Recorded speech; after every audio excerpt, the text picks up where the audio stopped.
Welcome to Creatives Grab Coffee, the podcast on the business of video production.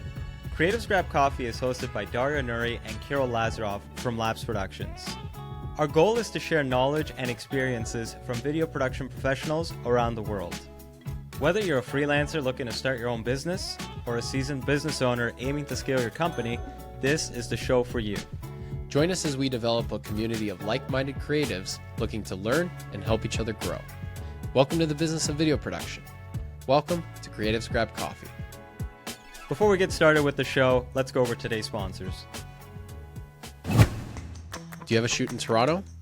Do you need crew or a strong production partner to help you with your project?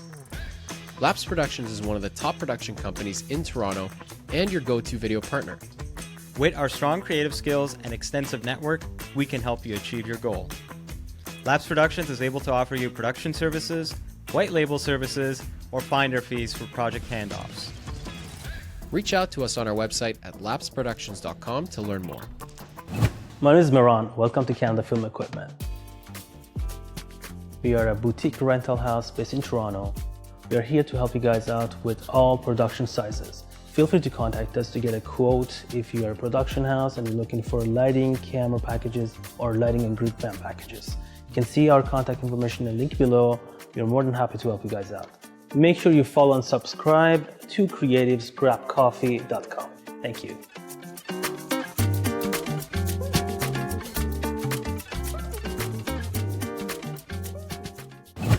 Hey, what's up, everybody? I'm Matt. Welcome to Audio Process. We are a boutique audio company doing location sound, sound design, post-sound, ADR, Foley. We service equipment. We do all your audio needs here in Toronto. We got you covered. Come on down, audioprocess.ca. Don't forget to like, follow, subscribe, and all of the other internet things to creativesgrabcoffee.com. They'll be waiting for you. I'll be waiting for you, and we're all going to have a real good time. And now, let's begin the show. Hi everyone, welcome to another episode. Today we got Craig Bass from Motion Source. They're based out of Chicago. Craig, welcome to the show. Thanks for having me. And I guess let's just start with a little bit of an intro. Just tell us a little bit about you, how you got into the industry. Sure. Well, we're a video production company, Motion Sources, out of Chicago, and our main focus is corporate, commercial, and nonprofit video production. How did I get into it? I think that now was probably about 15 years ago, if not a little bit longer. I was a aspiring filmmaker, and that meant that I was actually a waiter, and sort of in and out of school at different times, trying to figure my life out. I was in my mid-20s, and didn't have any connections in the film world, but had always had a desire since I was a child to make movies. So started to kind of attempt to craft my own destiny, bought a camera, a DV camera at the time, got a computer, got a microphone, and started to dabble in like documentary production and trying to put together something that was executable at my level. And at the same time met a gentleman named John Scaletta, who a bit older than me. He already had a small marketing agency, like a boutique marketing agency he was running, and he had hired me on as a freelancer for a couple of projects. We got along really well. That was kind of the period of time when online video really took off, or was starting to take off, and the idea of video advertising online was becoming viable and a big phenomenon. So was this like 2005, 2010? I don't even. I think I was like 25. So I'm 42 now. So whatever the math is, but 2007. There you go. So it was pretty early on with internet video. Like YouTube was, fairly new, and people were just starting to experiment with like commercials for local businesses and stuff like that. So him and I hit it off. Even though we're very different people, we get along very, very well. And very quickly after freelancing for him for a while, he said, well, what if we just start a video production company, sort of separate from his marketing company. And I said, wow, that's an amazing opportunity. Thank you. Let's do it. So we started Motion Source, and I think he closed the door on his marketing agency. I couldn't remember, but maybe 6 months to a year after that, and we just focused full time on video production. So about a year and a half ago, him and I parted ways totally amicably. We're still one of my best friends, but he was pursuing different, interests. And I just took Motion Source over as a whole, but really got into it with a desire to make film, which I think is true, at least most of the people I've met. Maybe not as much the business owners, but most of the people I've met that work in commercial corporate video production are people that are really trying to evolve into the film world and make a future out of that. So I would say I have more in common with them, it seems, than most video production business owners. But yeah. So so your business partner left, or you guys parted ways, did you end up like buying out his portion, or how did you guys handle that part of the business? It's interesting. He was never super interested in film. So I think what he saw, it was interesting for him, but I don't think he was ever super interested in learning it and applying himself to it deeply. So he kind of worked more the business angle, and I think it got to a point where he was realizing he didn't have as much to contribute. And we actually had a period of time where he had developed some other businesses that he was also cultivating. It was he had developed some products that he was selling and were selling well on Amazon. He had developed a deadbolt system for box trucks with a friend of his who worked in the automotive upfitting business, and started a business in that. And I would own a portion of these businesses. It was sort of an agreement with us. I'm going to, keep the studio running, and as you explore these other opportunities. So really, when we parted ways, it just made sense. He was interested in other things. I was interested in this. And there was no buyout. It was just, I'm going to take your interest in Motion Source and my interests in these other ventures that you have going on.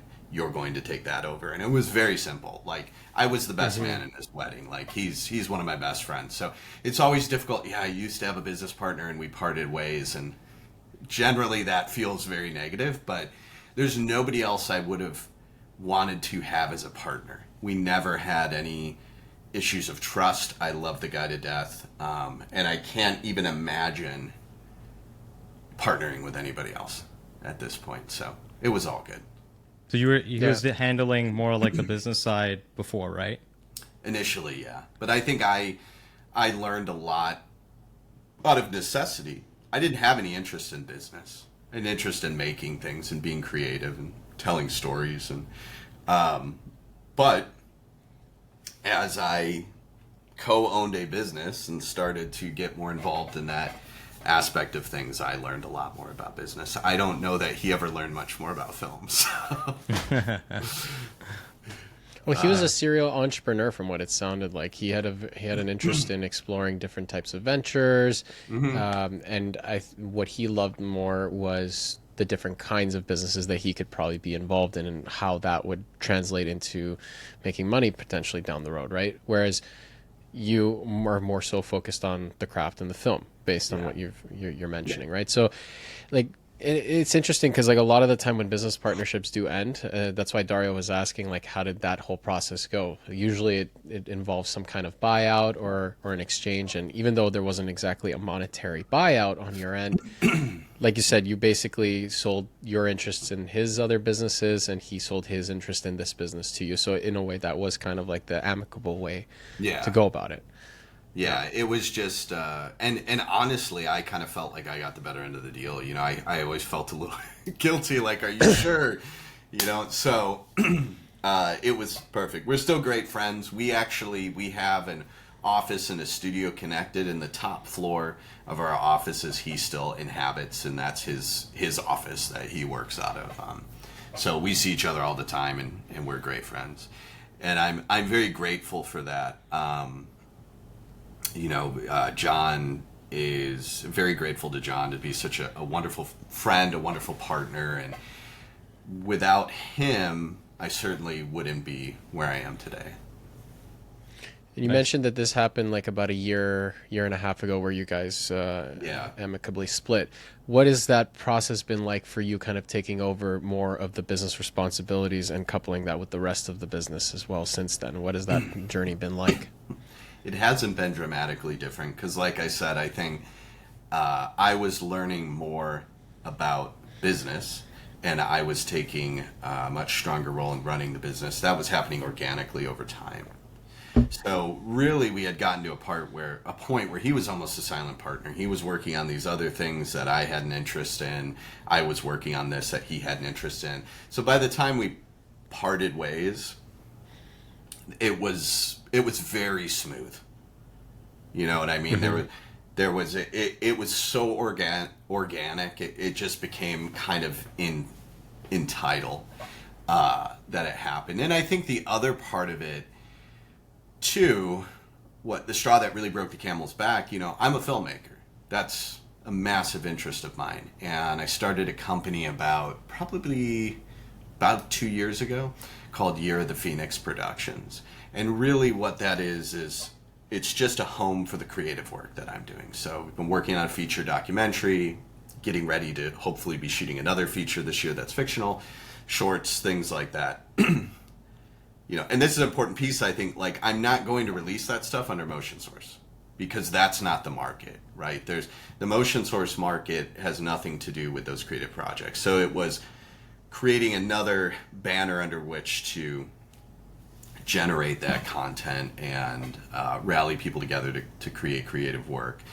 And I had told him as well, this is a huge focus of mine, and it always has been. I said to him, but as I'm in my 40s now, I need to be putting like a much bigger push toward that and spending more of my time creating this content. And the idea of growing Motion Source is there are ways in which we will grow, and there are ways in which I'm no longer interested in us growing because it then becomes an obstacle for my other ambitions.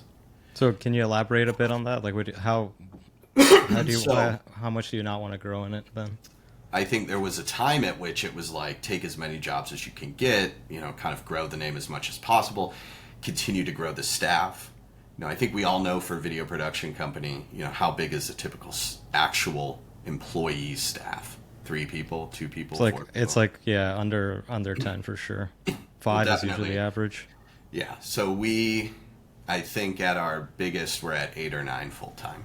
And then, of course, a lot of freelancers. And I think at that time there was more, I was a bit more maybe drunk on the ambition of like, we're going to do all this work and blah, blah, blah, blah, blah. Make all this money or whatever, I don't know. But I don't want that. I don't want to be, it's a big responsibility to carry 8 employees. It is... You have to get a lot of work through the door to keep them busy all the time. And you find, and your overhead and your expenses are much larger with payroll, everything from payroll to insurance to whatnot. So I think you kind of lock yourself in this. If that's what you want to be doing, is growing the physical size of the business and probably the quantity of projects that you're doing, then that's the way you do it. But that obviously is going to get in the way of other goals because your time, you grow this thing bigger, it's bigger, and now you have to nurture something that's much larger. It takes more resources, one of which is time.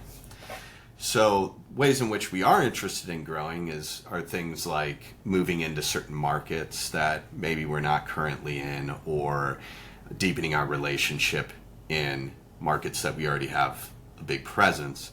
And then simple things like, I think any business owner, wow, wouldn't it be great if we're making enough money that we can be a little bit, we can be selective with some of the work that we're taking. And we are in that position, at times. Video production, I don't know how everyone else feels. Most people I talk to get Fluctuates. It's like this. So, it would be, getting to a place where we're perhaps charging a little bit more for our services, because I think that there are some areas in which we aren't making what we're worth in the current marketplace. So there are small areas in which I'm happy to grow and I think makes sense, but there are other. I feel like a lot of people, like, initially you start to grow a business, it's exciting. I never thought I'd be a business owner, really, and when I became one, it was new and it was exciting, and it's like, okay, this is really cool, and I feel a lot of ownership for this, and we're seeing some successes, and this is interesting. Let's see what we can do. And you start, the obvious point of growth is size. You're like, oh, well, now we're doing more work. Now we need more people, blah, blah, blah, blah, blah. But that that sometimes creates a very overburdened infrastructure that you have to continue to support now. So I think for some people that works really well. That's their marker of success, or that's what they want out of life. I did kind of come to the realization that that is not what I want. And in a weird way, and I know this is perhaps somewhat controversial to say, COVID was obviously a terrible thing. I'm not saying otherwise. But the effects that COVID had on the business, while crippling, in a weird way, were a bit of a blessing. Because that's really what ended up slimming us down. That's what ended up forcing me to narrow my focus in some areas. So you were at 8 employees pre-pandemic, and what are you at now?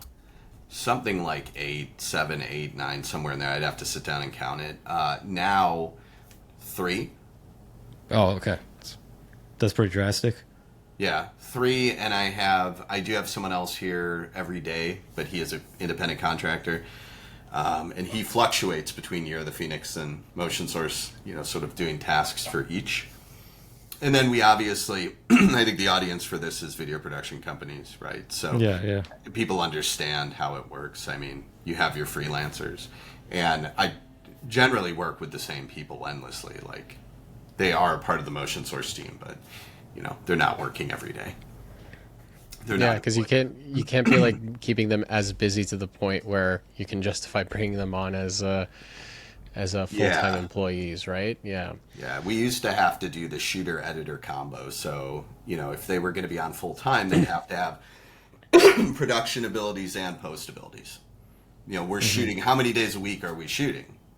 1, none, 5? It totally depends on the week, right? Yeah, so varies. How do you have a DP on staff? How do you have it doesn't really make any sense. Well, it makes more sense if, they have talents in other areas, namely post-production. Okay, now they can not only shoot, but edit.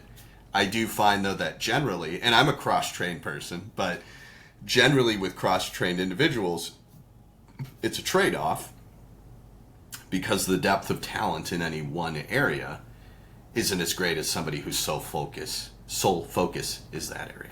So I actually, it probably is the best arrangement in terms of quality, the freelancer model. Yeah. I mean, we used to hire people that had those abilities as well, where they could shoot and edit at the same time because of that convenience aspect. But then we noticed one of the big challenges that comes into play when you're hiring people like that is that they get really busy on the production side of things sometimes, that the editing takes like a back seat a little bit, right? Because people are trying to fill up their days with the shoots whenever the work comes in, which is understandable. But as a result, at night. Yeah, either do post at night, or it takes longer to do the post, and it's not as much the same as like if you hire just editors solely to focus on that. And we found that it's become a lot better to kind of shift into that focus, like you. Pick someone who's solely an editor, pick people who are solely shooters, and that kind of helped manage also expectations a little bit better, because everyone had you knew what to trust each of them with, right? Whereas like if you were hiring someone who's a shooter editor, it's like, oh, can you get this edit done by tomorrow, in the next 2 days? It's like, oh, I'm on set for the next 2 days. I won't be able to get to it until like a week from now. It's like, and you're kind of in a little bit of a pickle at that point, right? So Yeah, it's not a good situation. yeah, like there's benefits and downsides to each approach, but yeah, like That works. That works if Yeah. you're running a company, but Yeah, I mean, it worked if you're getting for freelancers us. like that. Yeah, it worked for us when they were on staff because we Yeah. could kind of Yeah. control the production. But and you would hit roadblocks, right? Where you're like, crap, we need to get this shot. This is the only day the client can do it. We're mid edit on this. yeah, Blah blah blah. I also found that, and I hate saying this, but I found that people in those positions on staff tended to be less motivated than independent contractors are. I would see that people get very lax, and I don't want to say overly comfortable because it's important to me to create a comfortable environment, take advantage of the situation, and take too much time on things, or whatever it was. I don't know. I always said there's two types of people in the video production industry. Those that want to be independent contractors because they want to pursue a variety of opportunities. And they like the gamble of, this could be a really good month, a really interesting month, or it could be a really slow month or a really, mundane month. And then you have those that are looking for the consistent 9 to 5 and health insurance and all that. So my guys that I had when COVID hit, I was forced to let a lot of people go, which was very difficult because they're part of your team. But there was also, after it happened and the dust settled, it was very freeing in a lot of ways. And the nice thing is, they all got jobs. Some of them with former clients of ours, which normally is not, normally there's sort of a non-compete thing, but in a desperate situation like that, if somebody comes and they say, hey, X-client wants to hire me to do, and I'm, okay, man, I want you to be good. I want you to be okay. And I think all of these guys ended up in positions that were much better suited to them. So there's this whole world of like, hey, this hospice company needs a full-time video production guy. This insurance, I don't know what company needs a full-time video production guy. So there's a lot of corporate opportunities for people that want to be doing video production work but want the stability and don't care as much about the variety like I said, the rolling the dice. So it actually worked out really well for all of the guys. Very quickly got hired in other places that I think were better suited to the lifestyle they were looking for. So it was a horrible thing. I mean, COVID was a terrible thing, but I think in terms of our business, and it was crippling for our business, and I think as an industry, we're still seeing the aftershocks. So in no way am I suggesting that it wasn't a terrible blow to film and video production. But for me personally, I do think there was, everything's complicated, right? Nothing is solely good or bad. And there was a bit of, I think, good in terms of structure of the business that came out of it. Do you think, with regards to the employees that you kind of saw weren't too motivated and whatnot, do you think that might have been a failure on your part? Or was it just like a bad match? I think perhaps it was a failure on my part, and that the failure on my part is I don't want to be a draconian leader. I don't want to have to criticize people's. Here's the thing: if you're a bad match and you're a freelancer, I'll never call you again. We're done. It's simple. The breakup's easy. Yep. With I don't like being the guy that's coming down on people. I don't, for me, it's like, why are you putting me in this position where I have to talk to you? We have to have this conversation where it's like, hey, I know that you're, you left at 3 and you're clocking till 5. Like, come on, man. Don't put me in this position. So I think that it was a failure. I was probably too soft-hearted. But again, this works out so much better for me because it's not a marriage, So if there's problems, it's just, hey, I'm not going to call you. We're not going to go on another date. And it's funny because like freelancers, I think the reason why they will also try to push to do well when they do well is that they know that they value that relationship with their suppliers, I guess, or they're not their suppliers, Contractors. their contractors, their partnerships, because if they do good work and continue to do good work, they know that they'll get the call back. They know that if they screw up or do really dumb mistakes, like you just mentioned, they're not going to get a call back. And so that's why they value pushing that a little bit more. Whereas, I mean, you hear it all the time in a lot of full-time roles. There's always going to be sometimes people that once they get into that role, they may seem really hardworking right at the beginning, but then they get a little bit too complacent. They know there's no motivation in a way, right? And I wonder how that is like in the video production space. Is it like sometimes it's hard to kind of move up? Is it knowing that this is the role that they're going to stay in for a while? What is, I don't know, like, because Daria and I never went down the route of hiring people full time. We don't know what that type of arrangement or experience would have been like. We've talked about it many times about bringing people on, and maybe one day we do want to bring some people on, depending on what the roles will be. But it up until this point, it hasn't made financial sense for us to do it, and that's why we still stick to the freelance model. And it's just interesting to kind of hear all these not horror stories, but like, you know, the good and the bad experiences of full-timers. We're getting close to. Oh, sorry. Go ahead. Oh no, go ahead, Dario. I'm sorry. I was just gonna say, like, we were getting close to bringing someone on, but then a friend of ours mentioned. I think I mentioned this on the previous episode, but they use like a virtual assistant out of the Philippines, and what they used that person for was essentially what we wanted to bring another person on for, right? To deal with all the admin and all the excess work. So I think even going forward, Kirill and I might still be very slim organization. And the other thing made so much more financial sense too. Like, we're now in the process of going through that, so we'll see how it works out. But I mean, I think it's tough trying to hire. I have so many thoughts on that, but I do think I think you're absolutely right, Carol, that, you know, here's the thing with being a freelancer: you have ownership because you're your business. So we're no different than them.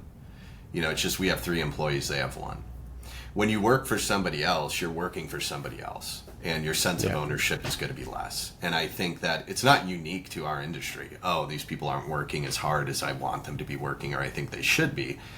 I think it's anybody working for somebody else. It's how do you get them to buy in and feel a sense of ownership? Now, one of my employees, Michelle, she's the lead producer. Like, she 100% has been a massive part of shaping Motion Source, growing Motion Source. Like, her personality type, who she is, how she works, she's taken ownership of her role in the company, and she knows that while she may not technically own the company is largely a result of her efforts, and she's rewarded for that as well. So there are individuals and there are positions within organizations that I think do lend themselves to that sense of ownership, but it's that combo of the right person, the right position, the right time. Like, in general, I think, when you're a freelance, I always say there's no different from you, Dario and Kirill, and a freelancer. It's just there's 2 of you hustling for jobs. A freelancer is 1 person hustling for jobs. You're hustling directly with clients. They're hustling with mainly production companies. It's like we're all the same thing. There's just some of these boxes contain more individuals than others. And then the thing that I think is that I hear from everyone is I think the fact that people are independent contractors also leads to a lot of exploitation of them, where I hear constantly from people they're not getting paid in a timely fashion. They're being overworked in areas. They're not being respected on sets, things like that. So I think it behooves those of us in our position to hire these people, that we need to make sure we're showing them respect, we're giving them good working environments, and we're compensating them for their time and their talents in a fair way. So it's a two-way street, and I think there are abuses on both sides, unfortunately. And in terms of growing, like I said, for me, you know, Michelle was the best hire that I've ever done. She's been with me a decade now. I got her 2 weeks before she left school, and you know, she's been such a part of building up Motion Source. But she's a producer. She's got her hands in the structure of the business and working with clients. I think it's less so when you're an editor, right? You know, you're getting footage every day, or you're a shooter. You know, it's just, and she's a different person. She's a unique person, so it's a hard thing to do. I've never used a virtual assistant, but I think that if that makes sense for you, that makes sense for you. You know what I mean? And I know a lot of people that do and have gone down that path. So yeah, it's a hard thing. And especially because I think it's become a much more difficult industry to be profitable in. That's why you know, 10 years ago, you guys might have been in a position where you're like, hey, let's bring somebody else on the team. We want to grow the team. Because there is something about physically having other people in the mix, right? Yeah. Yeah. You know, that's a whole different energy, and you have that team here localized, but it is certainly a much harder industry to succeed in and to profit in than it was a decade ago. Yeah. Yeah. I mean, especially when you break it down on a financial level, because it's like if you bring on someone to be like, you know, production coordinator, like it's going to run you, I don't know, what's the average salary here in Canada is like, what, $50K a year? So it's like, that would be a good chunk every month that you'd have to allocate for that. Plus, that's like what they get. There's also the other stuff that you have to put into it as a business owner. So like, yeah, if it costs you like, you're like, I don't know, 60 70, something like 60 Yeah. or 70, Yeah. like So- health insurance, taxes, versus everything. versus like $6 an hour. You get someone, you know, for however many hours you want that month. And then, you know, Yeah. again, it's not like I have to pay their pension or whatever. It's like if we don't need them anymore, either get someone Yeah. else or just cut that off. It's like another freelancer. It's like, the funny thing is, I feel like what we're all trying to do is like find more freelancers to kind of like work more closely with, but in like different roles than we expect. There is something to say that, you know, it is, like you said, it's good to find people that you can work with in person, because there's nothing like wanting to succeed in something with other people and celebrate together as a team. That's why also when you think about a lot of like the biggest sports in the world are a lot of team sports that a lot of people like to kind of get behind, because it's a lot of people working together towards similar goals, and that translates into a lot of other organizations. But you know, like you said, our industry is getting more competitive. There's a bit of a race to the bottom in certain aspects with certain industries. And, you know, actually that might be a good segue to one topic I wanted to also kind of quickly cover. Because you mentioned, Craig, that you focus in corporate and commercial, but you also mentioned nonprofit, that you do a lot of work with them. And we know some production companies that dabble in nonprofit, but there's always like a mixed opinion in terms of what it's like to work. I think, with Kirill, it's nonprofits. different. I think it's different in the States. I think they're dealing with. Well, that's what way I'm bigger curious budgets. about. Like what is your experience working with nonprofits typically like in Chicago? Yeah, I mean, the good thing about nonprofits is that their mission is typically something you can get behind and feel good about, and you know that if you're contributing to their cause, you're making a measurable impact in people's lives. When you are helping sell a product or film a seminar or do a training video, it's not as obvious the impact that you're having, or you're having it on a different level, right? Not as far down on the pyramid of needs. Like where with the nonprofits, you're really attacking that bottom of the pyramid of needs, that and easier to see the effect on someone's life. So I think that it's definitely more fulfilling for us to be, you know, working on something that's more human interest and less maybe capitalistic. Budgets are never as good as corporate budgets. I noticed with a lot of American production companies, like there's quite a few that focus on, you know, like nonprofits. So I always figured, okay, the budgets must have been bigger, because here in Canada, it's like almost no one specializes, or, you know, like has a good chunk of their income coming in from the nonprofits. Yeah, we're not like, that's not, I would say almost 50% of our work is from nonprofits. That's a good chunk. 50. Wow, that is a large amount. But Yeah. That's not It's- normal here. I'm not sure that it's 50% of our income. You know what I mean? If that Okay, makes yeah, sense. So Yeah. Oh, 50% of the work, but not 50% of the income. yeah, when you know Okay. they aren't. It is almost always working with a reduced budget for sure. I think we're in a difficult position because we're not the cheapest, and we all know there's people like way cheaper than us and way cheaper than you guys, and a lot of times talented people. But we're not the most expensive, so we get stuck in this middle ground where we're usually pitching to a nonprofit, and it's a bit too much, and we have to scale back and figure out how to make it work. Or we could abandon the job, but our choice is we'd rather scale back and develop that relationship because at that point. Part of the consideration exceeds financial gain, right? It's, again, to be able to create a video that, you and I never go to these events just because I'm a bit of a hermit, but the team often does. You can go to Like a gala. a gala and see people tearing up in their formal wear and see that the story is penetrating deeply. And see them start to raise funds and know that, oh, wow, part of that was the potency of the story we told.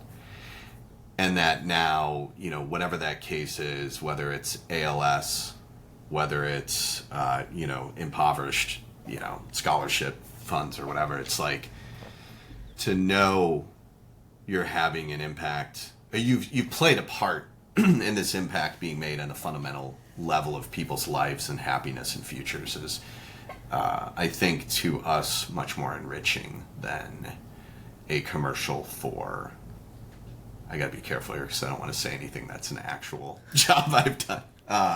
Deodorant. You know what I mean? Yeah.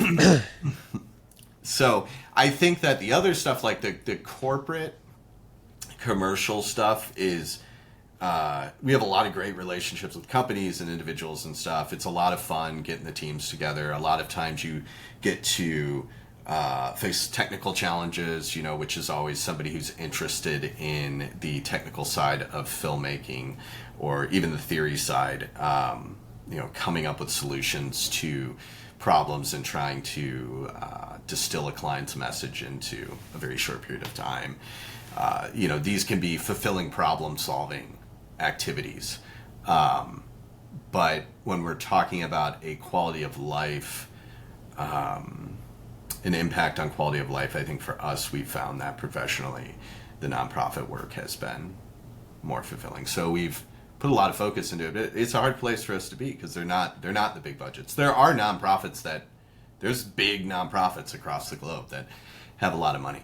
We're not working with them. So we're probably working with a lot of medium-sized. We're not doing $2,000 videos. And I'm not sure exactly what the equivalent is in Canada, but probably relatively close. That's about 10,000 Canadian dollars.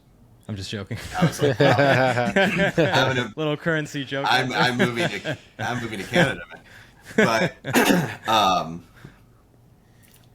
But we're also not, we're not doing $50,000 nonprofit campaigns, right? So it's it's an interesting place to be in. Since your old business partner left, because you sound like a much more creative person. Like, are you doing just exclusively business side now, or do you still chime in on the creative end of things? Like, what's your role breakdown like? With the company, yeah, I think my official title is creative director. I'm not even sure what that means. It just sounded good at the time. You know what I mean? It seemed to make sense. Is it director who's creative? Yeah, exactly. So, I'm a creative person. I feel like our roles have changed over the years, because when you're running your own production company at that point, sometimes it's like what's your role? It depends on who you're talking to, at that point, Everything. right? Because The answer's everything. We change, right? yeah, exactly. We're everything. I just put producer on the contracts.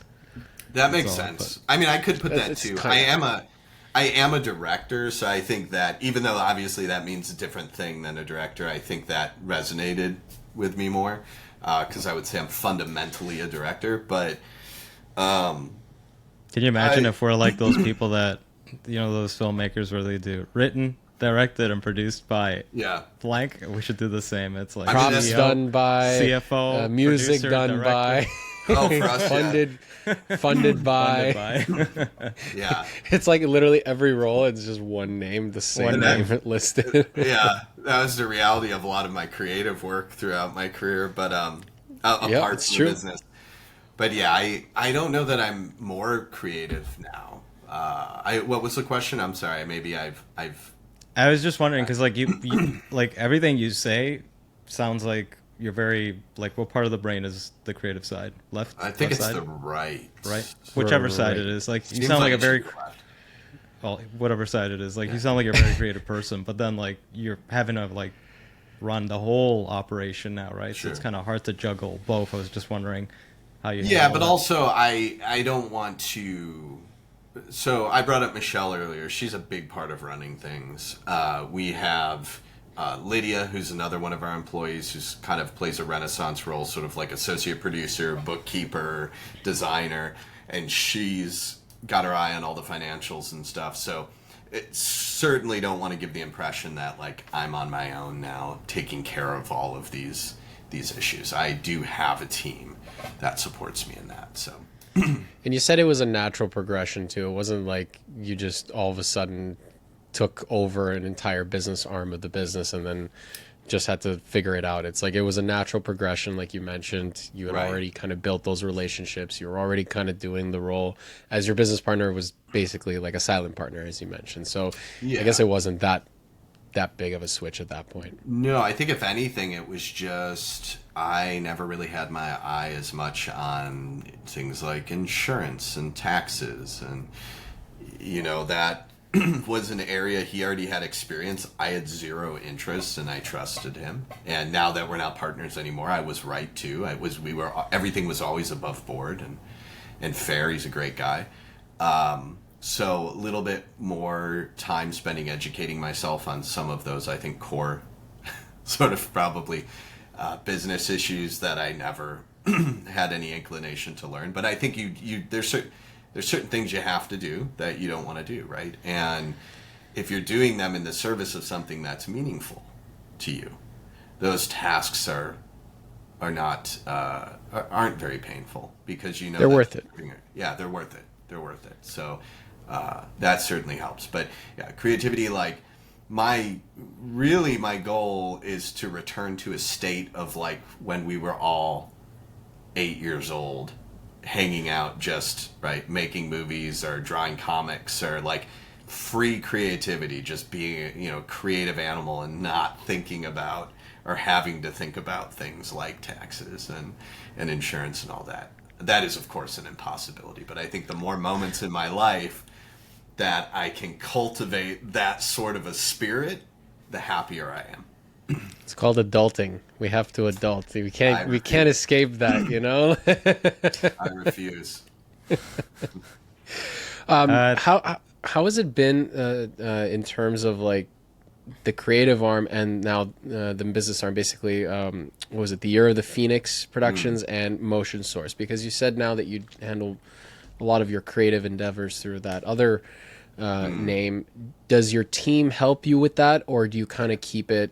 Oh, they do. So you just it's like more passion projects for the team, kind of. Well, they're Yeah. his employees, Carol. Like he Right. kind of tells them, "Go work on this." They go work. Well, on it's not. But I even- mean, if they're busy, Not with the business stuff, that's what I mean. It's like if they're busy with that, does he have time No. is he able to It's- bring them on? It's always optional because Year of the Phoenix doesn't have any employees technically, right? So we're working on a documentary right now, and Michelle, who's my lead producer at Motion Source, is a producer on the doc. Lydia, who does some producing, design, everything, she's a producing and designer on the doc. We have a part-time producer, Katie, and she's one of the producers on the doc. My cameraman on the doc is my lead camera operator professionally, as is the grip, as is the list goes on. So it's all interconnected, but it's all by choice, and those people, some of them are getting paid, some of them own a portion of the film. You know what I mean? So we're growing that end of things as well in a slightly different way. But I would never tell anybody, hey, you've got to do this creative thing, or you've got to work on this project, right? It's optional. But I tend to surround myself with people who I think, though we may not share precisely the same mindset, we have similar attitudes and aspirations. So I think that naturally things interconnect like that. And honestly, I mean, I don't know anybody in the film industry below the administrative level, or in the video production industry, below administrative, whose goal is not to make movies. I've met a few where they're like, no, I just got into this to do like promotional videos for hotels. And it's like, what? Or, you know, nothing wrong with that, but unexpected. So I think that most people in video production want to be in film. It's like the actor that is waiting tables at night. It's like you got to pay your bills somehow. Now, using our skills in the context of video production makes a lot more sense to me than going and getting a day job in an office, or and I would also kill myself.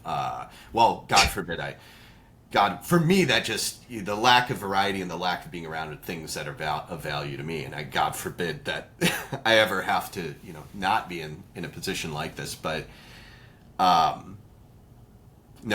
disrespect to people that work in offices. It's just for my own, you know. I think the same too. Every time we go on set at these corporate offices, I'm always like, oof, it's fine for like a couple of hours, but not for life. Yeah. And I want to be clear, there's a lot of different kinds of people, so I'm not disrespecting that. This is my own attitude towards my own life. And I think that in general, though, and I'm not going to speak for you guys, I've met more video production business owners that weren't particularly interested in being filmmakers.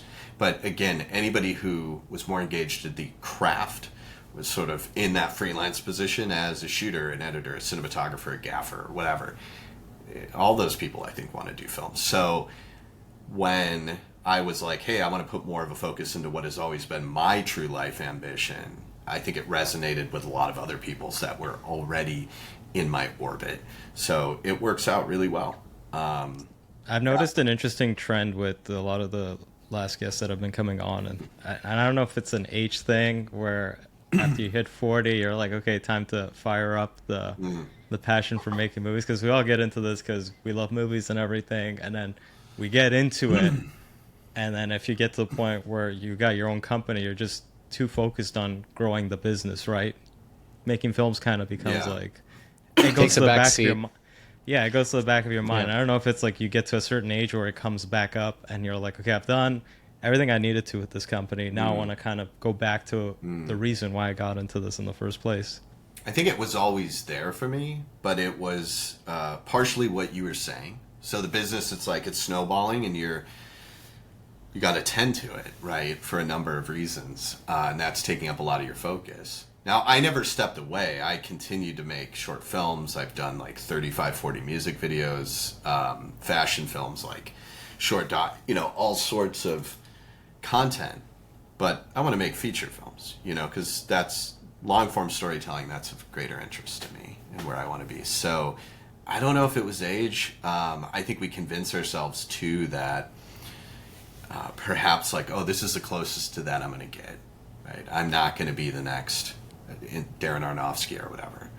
This is the closest. I got this, and that's good, and I guess that's what I got. And I would caution against that mindset.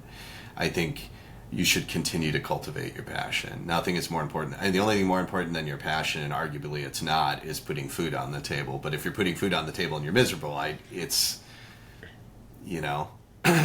But, for me, it was, I think there did kind of come a point where I was like, okay, I'm making a lot of short form content, so I'm being creative. I'm always being creative. But the feature, like, how do I get money together? How do I find the time? How do I do all this? But then if that's valuable to you, you have to figure that out. So that's part of why also I said I want to grow my business in some ways, but not others. Because growing it in certain ways is going to get in the way of that objective. Now we've been able to there's always stresses and things always butt heads, but I've been able to get to a place where it's sort of like, okay, we can do corporate, commercial, nonprofit. We could do that work. We have a lot of wonderful relationships with clients. We have great crew that we have great relationships with, and this is beneficial to everybody. This is that bottom row of the pyramid. This is taking care of that. But now we could move up the pyramid and say, like, what are these other things we want to do and put our focus into? So, you know, I am on year 3 of my documentary. I think it'll be done this year, for sure. What's it about? The documentary is about, so the world's largest arcade, and I think probably the largest arcade in history. It's a block long. It's just outside of Chicago. Oh, And wow. It turns out, so that's interesting. But the guy that runs it, this guy Doc, who is an absolute character, long black hair, black fingerless Kevlar knuckled gloves, black Trans Am, black kung fu jacket with the big ghost logo on the back, Galloping Ghost Arcade. He one of the biggest Godzilla model collectors in the world, trained in kung fu. You know, you go in his office, there's about 200 kung fu weapons there. Musician, just most interesting guy. It also turns out that since he was 17 years old, he's about 46 now. He has been trying to finish his own arcade game, which he believes will revolutionize the industry and bring the format back. And make arcades relevant again. And it's a digitized fighting game, so live action. It was filmed on green screen. He's 4 of the characters, and then he assembled a cast from all different strata of society, meeting people in coffee shops, bringing on people from the gym, bringing on students of the original Mortal Kombat cast, which was also the original Mortal Kombat games, also being digitized live action fighting games, having refilmed the game 3 times.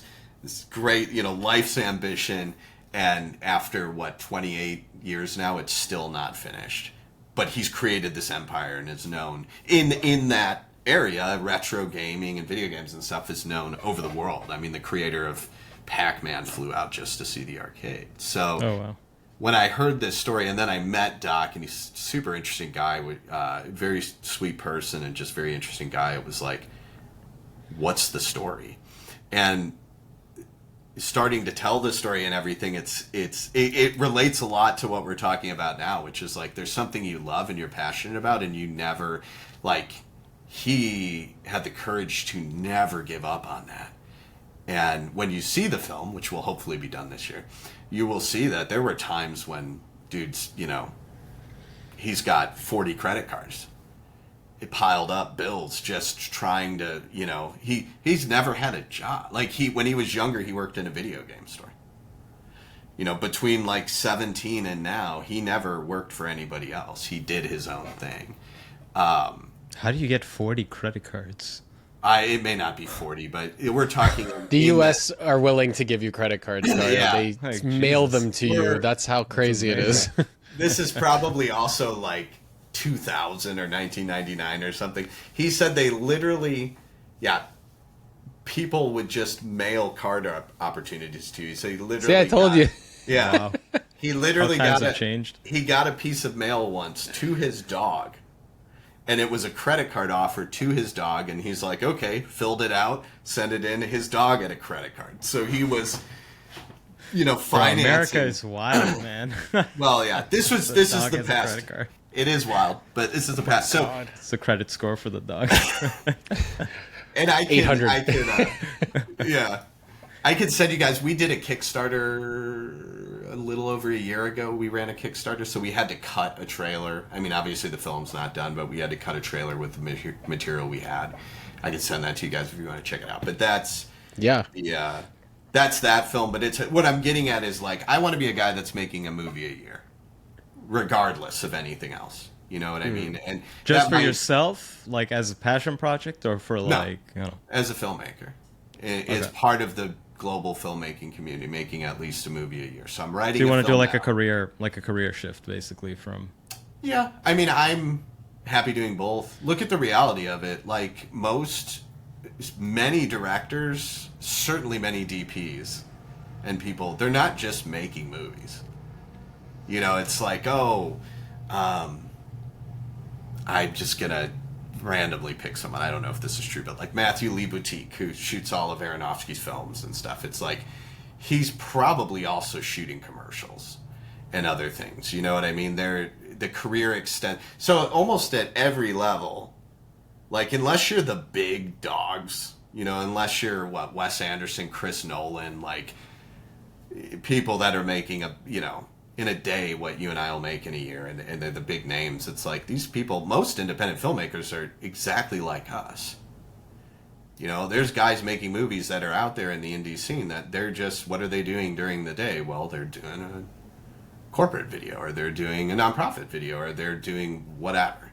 So if you're asking me if I had the opportunity to solely work on narrative work, creative work, a documentary work, would I do that? Yeah, 100%. You know, But it's not to strike realistic long term to only do that, right? I don't. I think that's a very difficult position. Yeah, but it's possible. So if that is in the cards, awesome. But I think that again, most successful indie filmmakers, what do you think they're doing when they're? I mean, how many films are they doing? Most aren't doing a film a year. What are they doing the rest of the time? Because films don't make that much money anymore, from my understanding, right?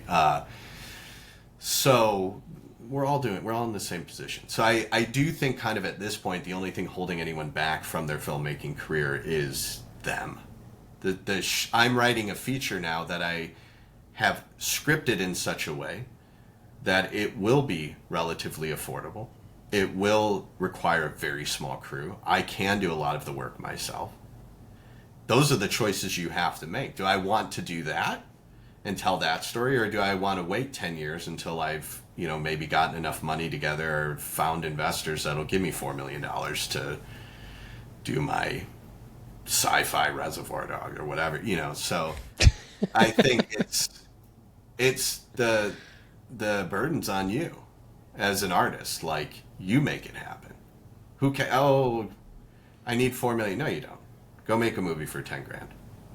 You know, not everybody can find 10 grand, but you guys know what I'm talking about. Like, yeah, you know, if you have to make it over a year and a half and slowly filter money into it, do it. Go make your movie. There's no excuse anymore. Things have been democratized to the extent that there is no excuse anymore not to make a movie. So I would like my career to be blended. I would love my career to be just making movies, but I would like for my career to be a blended career, which is what I'm pretty much doing right now, which is great. And I think it makes me better at what I do for clients, right? Because I have so many more experiences to draw from now to then bring the lessons I've learned there to the set of a commercial or whatever the case may be. So, and I've met so many more people. Oh, we need this now. Oh, I know the guy for that. We did a music video together or whatever. So I think it's ultimately a very beneficial thing for everybody, including myself and my own sanity. One thing I've heard from other creatives in our industry especially is that one thing they do to kind of help broaden their horizons and improve with their client work or any of their main filmmaking portfolio or anything like that is drawing on experiences, drawing on from other experiences that they have, like hobbies and interests that they might have. And that helps kind of elevate a lot of the things that they do in their other work. And like you said, if you're able to do a lot of documentary storytelling, narrative storytelling that you do on the side as your hobby, as your passion, that can translate into the corporate scene, because then you don't know, because then you can figure out different ways to kind of tell your clients stories and pitch ideas that they otherwise wouldn't have thought of than just playing the safe route, you know? So it's, you have to dabble in other aspects in order to elevate the main aspect as well, because you never know where you can learn as well. Even from just a very practical perspective, I've realized that when I'm not on set, because I don't go on every motion source shoot, that would be absurd at this point. We have a lot of talented people that, you know, can take care of a lot of that. But I've noticed that the lighting on the interviews of a standard like interview and B-roll shoot for motion source have improved because of the work that me and these same people have been doing in the documentary setting. So I can give you real, measurable, actionable results that it's actually a very positive thing. So if any of my clients see this, don't be worried, that we're spending our time elsewhere or as if we're not focused. I mean, I don't have a distinction between work and personal life, which is probably sometimes a bit dangerous. But I wouldn't say I'm overworked by any means. What I mean is a lot of my friends are in the film industry. That makes sense. My girlfriend's in the industry. That makes sense, I think. And we all kind of work on the same stuff together. And I went to a play yesterday, and the people I went with, was an actor I've been working with a lot and stuff, and another friend who's a screenwriter. And, everything blends. Not in a negative way, not in a, I'm so overworked way. Oh my God. But there's not a big distinction for me. And I think it's going back to the idea of like I said, I just want to be an 8-year-old kid, doing interesting, creative stuff and having fun. Unfortunately, we have to pay the bills because the world sucks. So that's just the way it is. At least you guys have healthcare, right? Yeah, if you want to wait 8 months for it, then yeah. Okay. Yeah, I don't know what they tell you. I don't know what they tell you guys down there, but it's not the grass is not that green. Okay. You pay with time, not money. That's the difference, which sometimes is worth more. Here, basically, they wait until you get so sick, and then they're like, "Well, we could help kill you if you want." Oh man. So do you have Canadian healthcare? Can you purchase then private insurance that'll bump you up? They're basically no, it doesn't bump.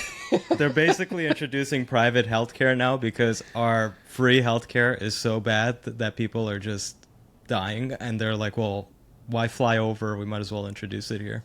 Wow, that's really sad. Yeah, it seems like in a civilized world, everybody should have decent healthcare. Everybody should have food. Everyone should have rent and clothing. So, it's a kind of a disgusting situation. I'm sorry to hear that it's not more ideal. Everyone here's, I'm going to go to Canada, man. I'm going to go to Canada over there. Yeah. Everyone here wants to go to the States. Yeah. It's so the grass, like you said, the grass is always greener, I guess. So. I was getting a haircut today. I was talking to my barber about this, and he's like, "Yeah, man, all my clients say they want to go to the States because he's half American." So I was like, "Man, I wish I was you right now." Yeah. I guess it's bad everywhere, man. Life's just hard.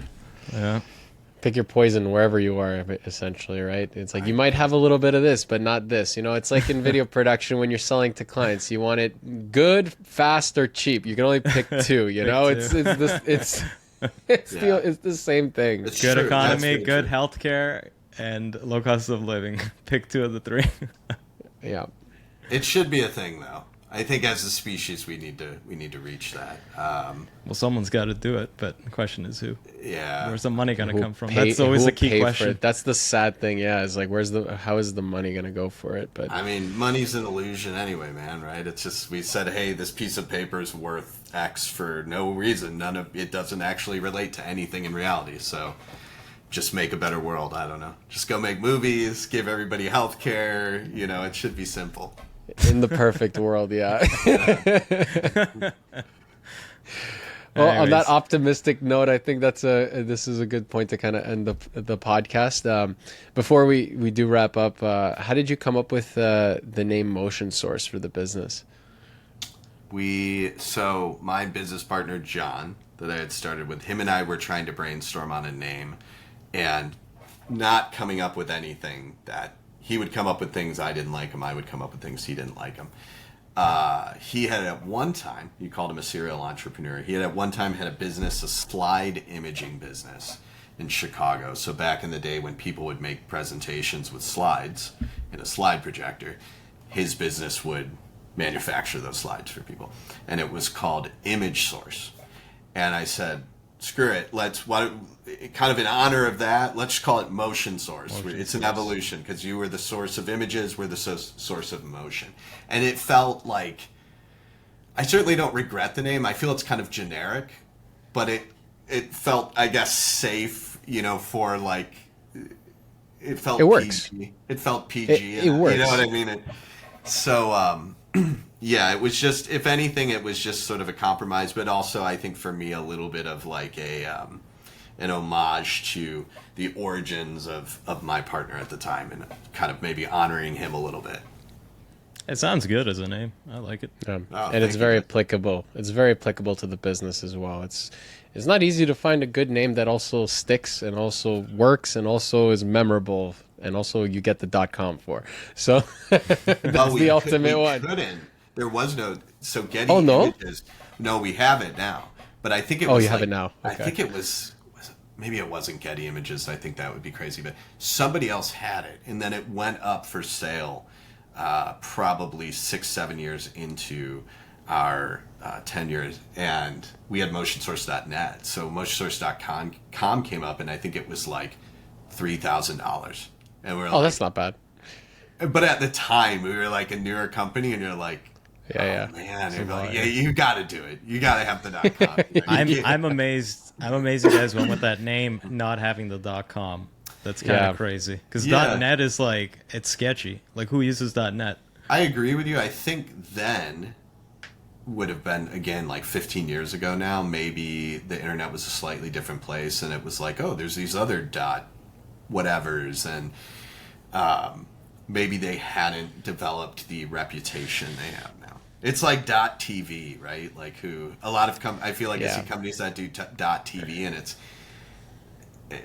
it's just the grammar is .com. Like that's what everyone knows. So we dropped the $3,000 and we did it. Yeah, that was like one of our things when we were starting our company name was like, can we Trying get to the find the .com for it? And like if we didn't have to, if we decided to go the other route, there were probably a lot of different names we could have probably gone with if it wasn't for .com. But you know, like it you kind of need it, and it helps, and it helps. I think that was smart. I think whenever you see a dot something else, it's just there's a moment of like eeriness, hesitation. To that. Like, yeah, wait, what is it? You know, so it just. Am I on the right website? Yeah. So I think Is that it was safe smart. to open? Yeah. Safe to open. So I think you guys went about it the right way, and I would highly recommend anybody else starting their own company do the same thing. Yeah. All right. Well, thank you, Greg. If you want to find Craig, go to motionsource.com. And your socials are what? At Motion Source? Or were you not able to get those? No, I think we do have them. Motion.source. I'm not a very Motions.orse. Can I tell you a really quick funny story? Go for it. Yeah, go for it. So we were redesigning our logo, which took us 3 years to come up with this just script font is what we ended up with. And we went through so many designers and from all over the world. And we were working with a British designer. And he had done some designs, handed him in. That's okay. What about this, the other? Can you come up with some more options? He did that, handed him in. I don't know, maybe we could do this. And he came back with a third set of options. And I don't know where the disconnect happened, but one of them said motion sauce, and it was being it was being squirted out of a ketchup bottle. So I don't know if he was messing with us. He was messing with you. He was messing with you. That was so. For a very brief period of time, we thought, well, maybe we'll do motion sauce. That's pretty good. But yeah, so whatever at Motion Source stuff. Other people do the social media generally. I'm not very savvy, but yeah, motionsource.com and check it out. What's the other the narrative one called? Year Phoenix. of the Phoenix. Year of the .com? Phoenix. .com Year of or the the net? Phoenix. No, .com. Year of the Phoenix Productions.com. I think someone else had Year of the Phoenix, and I'm like, who else came up with that? Okay. That was like us with ours. Like we wanted lapse.com, but that was taken, so we went Lapse Productions. Yeah. Exactly. So yeah, if you're interested, check it out there. Yeah, check out his trailer. I remember checking it out when we first got in. Oh, I did send that to you then. Okay. It's cool. pretty interesting. I think it was on that website you mentioned. For the doc?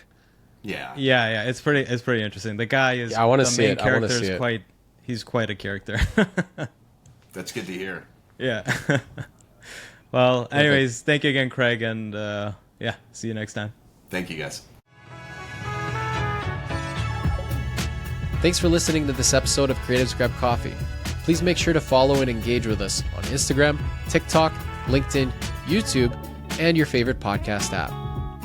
Creatives Grab Coffee is created by Lapse Productions, a video production company based in Toronto, Canada. Creatives Grab Coffee is also sponsored by My name is Miran. Welcome to Canada Film Equipment. We are a boutique rental house based in Toronto. We are here to help you guys out with all production sizes. Feel free to contact us to get a quote if you are a production house and you're looking for lighting, camera packages, or lighting and group band packages. You can see our contact information in the link below. We are more than happy to help you guys out. Make sure you follow and subscribe to creativesgrabcoffee.com. Thank you.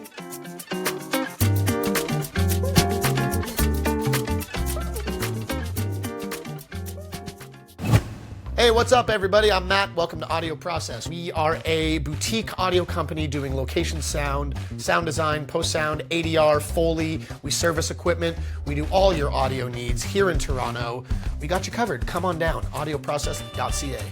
Don't forget to like, follow, subscribe, and all of the other internet things to creativesgrabcoffee.com. They'll be waiting for you. I'll be waiting for you, and we're all going to have a real good time. Thanks for listening, and we'll see you on the next one.